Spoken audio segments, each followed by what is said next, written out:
Эмээ өвөө хоёр ингээд алхсан 10 км градусаа яваад тэгээд нэг шин далайн яриг дээр очижсэн чинь хараа бүр ингээд яваал байдаг уул байдаг тэгээд одоо тэргүй тийшээ тэр цагаар цаашаа явах юм шиг байна. За нэг иймэрхүү эмээ өвөө хоёрын Okay, gehen wir noch bis da. Okay, ja, gehen wir. Bis da. За тэгвэл манай тийшээ явъя гэдэг. Тийшээ яваад үзье да тэгээд. Уг нь далайн энэ дойрхон л байна л да. Тэгээ уулаа дамжаал уулаа чигээрээ явчихгүй энэ уулынхын зам нь болохоор мөрийгаал дахиагаал чигээрээ ингээ буух арга байхгүй юм байна. Тэгэл яваад энэ хоёулаа. Зөө ингээ сайхан чулуун дээгүүр явж байна. Оо эмээ хоёр.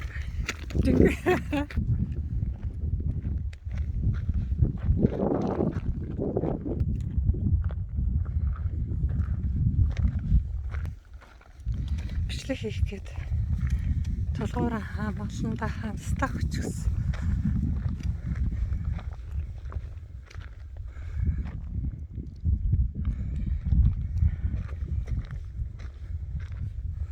Монгол нэр хүчсэн шүү дээ. Ханстаа хамглан гээд хажууд нь ярахаар яасан гээд.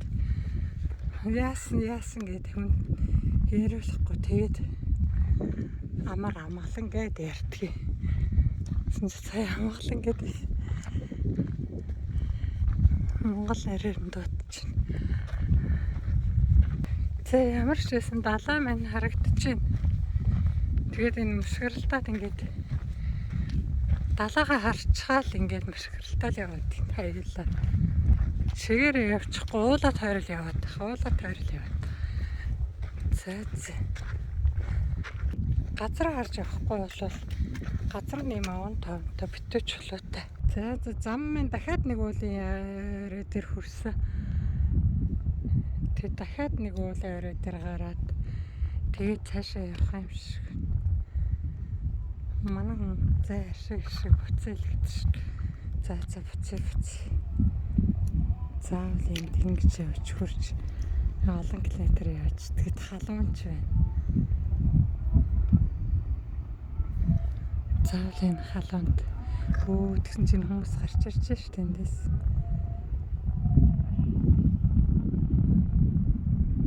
Jetzt nicht so weit. Ich möchte jetzt zurückgehen. За манай буцаа гэдэг. Энэ хүмүүс гараад ирж байгаа юм чи уг нь нэг хаал биш юм шиг шүү дээ. За унтралаа. Тэр баяртай.